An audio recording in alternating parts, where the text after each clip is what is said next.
ये तय किया गया कि मीर कासिम को वजीर बनाकर उसे तमाम अधिकार दे दिए जाएं और मीर जाफर को खर्च के लिए कुछ रकम बतौर पेंशन दे दी जाए। 20 अक्टूबर 1760 को सूरज निकलने से पहले मीर जाफर का महल अंग्रेजों की फौजों ने घेर लिया। मीर जाफर को जब अंग्रेजों की नई चाल का पता चला तो वो किस तरह परेशान हुआ, इसका एक चित्र अंग्रेज इतिहासकार कर्नल मालेसन के शब्दों में। उस सुबह को बूढ़े नवाब को उस दिन की अवश्य याद होगी जब उसने प्लासी के मैदान में अंग्रेजों का साथ दिया था और अपने मालिक तथा रिश्तेदार सिराजुद्दौला के साथ विश्वासघात किया था। मीर जाफर अवश्य इस समय सोचता होगा कि यदि प्लासी में मैं अपने उस बालक रिश्तेदार के साथ वफादार रहा होता जिसने अत्यंत हसरत भरे शब्दों में मुझसे अपनी पगड़ी की लाज रखने की प्रार्थना की थी, तो मेरी हालत कितनी अच्छी होती। जिस सत्ता को मैंने इतने नीच और गलत तरीके से प्राप्त किया था, उससे मुझे क्या फायदा पहुंचा?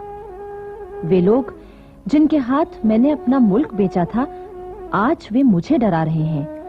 जो गुस्ताख विदेशी प्लासी से अब तक मुझ पर हुक्म चलाते रहे और जो अब मुझे गद्दी से उतारने की धमकी दे रहे हैं, यदि प्लासी में मैंने उनके नाश की वजह बनने का यश प्राप्त कर लिया होता, तो इस समय मेरे हाथों में असली हुकूमत होती। मेरा नाम इज्जत से लिया जाता और मेरा मुल्क बच गया होता। आखिर मीर जाफर को अंग्रेजों के सामने घुटने टेकने पड़े और अंग्रेजों की नींव और मजबूत होने लगी। उन्होंने मीर कासिम से बंगाल के 3 जिले और ले लिए, साथ ही 3 करोड़ रुपए का सोना आदि वसूल किया। सन 1759 में दिल्ली की गद्दी पर मुगल बादशाह शाह आलम बैठा। अंग्रेजों ने अपनी चालों से शाह आलम को अपनी ओर मिलाने की कोशिश शुरू कर दी। उस समय सारे भारत पर अपनी हुकूमत जमा लेने के लिए अफगानों, मराठों और अंग्रेजों के बीच तिकोना संघर्ष शुरू हो चुका था। देश को विदेशी सत्ता के चंगुल से बचाने का उस समय एक ही उपाय था कि सभी देशवासी किसी एक शक्ति के नेतृत्व में संगठित हो जाते। वो शक्ति थी मुगल सम्राट। किंतु इसी बीच यानी 6 जनवरी 1761 को पानीपत के मैदान में अफगानिस्तान के शासक अहमद शाह अब्दाली और मराठों की सेना के बीच घमासान युद्ध हुआ।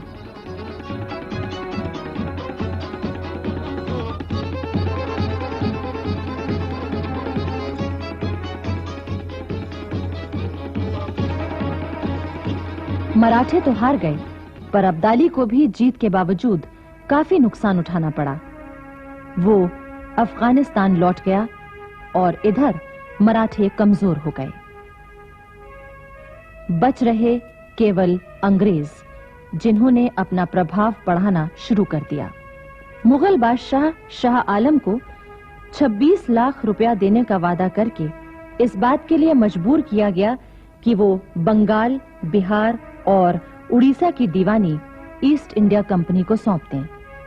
मजबूर होकर शाह आलम ने अंग्रेजों को बंगाल, बिहार और उड़ीसा की दीवानी सौंप दी, जिसका मतलब ये था कि मालगुजारी वसूल करने और दीवानी के मामले निपटाने का अधिकार अंग्रेजों को मिल गया।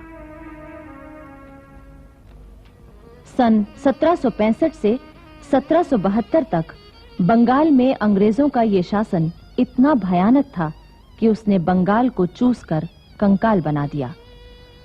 सारे बंगाल में तबाही, गरीबी, भुखमरी और अकाल फैल गए।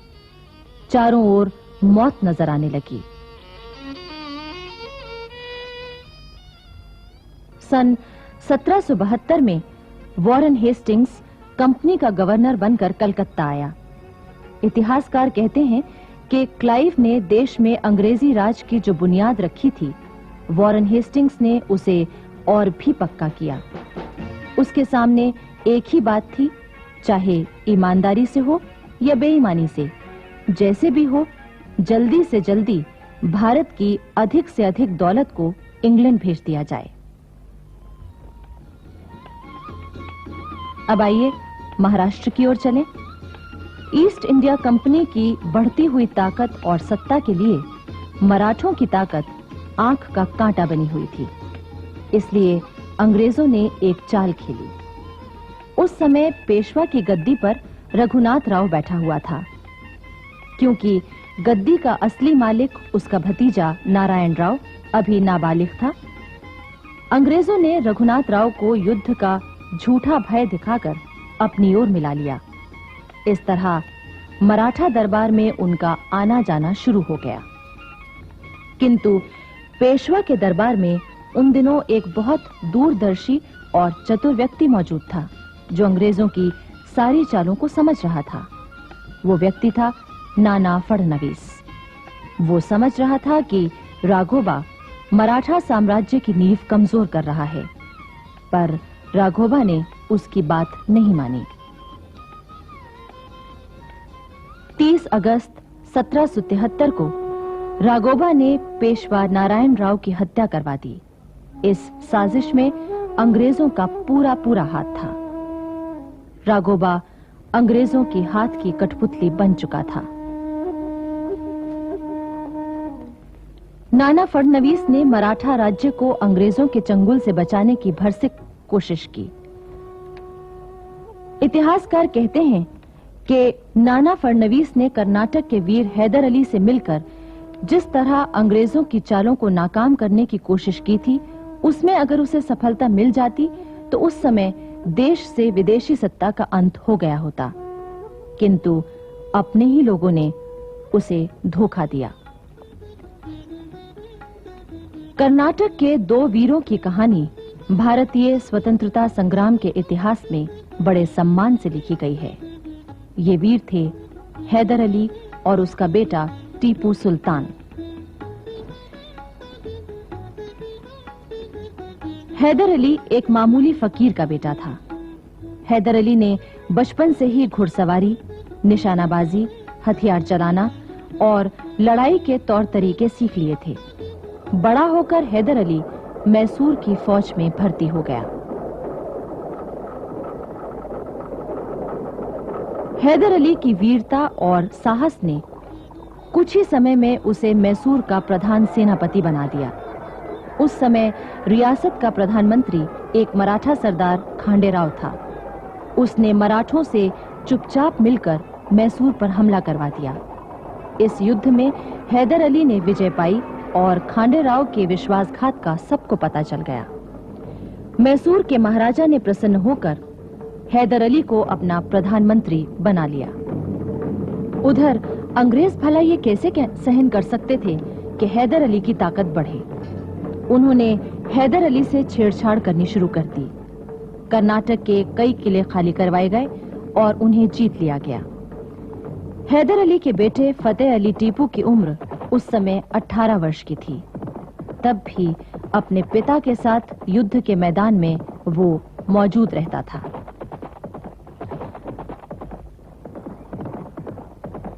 कर्नाटक को अंग्रेजों से खाली कराने और उस पर अधिकार करने के बाद हैदर अली ने टीपू को 5000 सैनिकों के साथ मद्रास की ओर भेजा, जहां अंग्रेजों का जमाव था।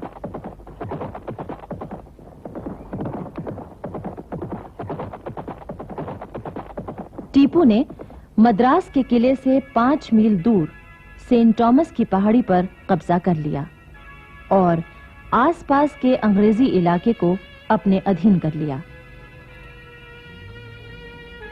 इसके बाद कुछ ही दिनों बाद हैदर अली भी अपनी सेना लेकर मद्रास की ओर बढ़ा।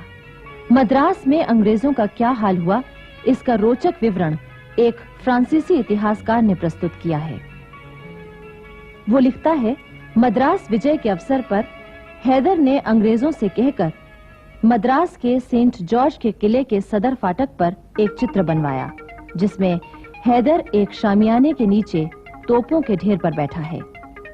पीछे की ओर सेंट जॉर्ज का किला है, जिसकी फसील पर गवर्नर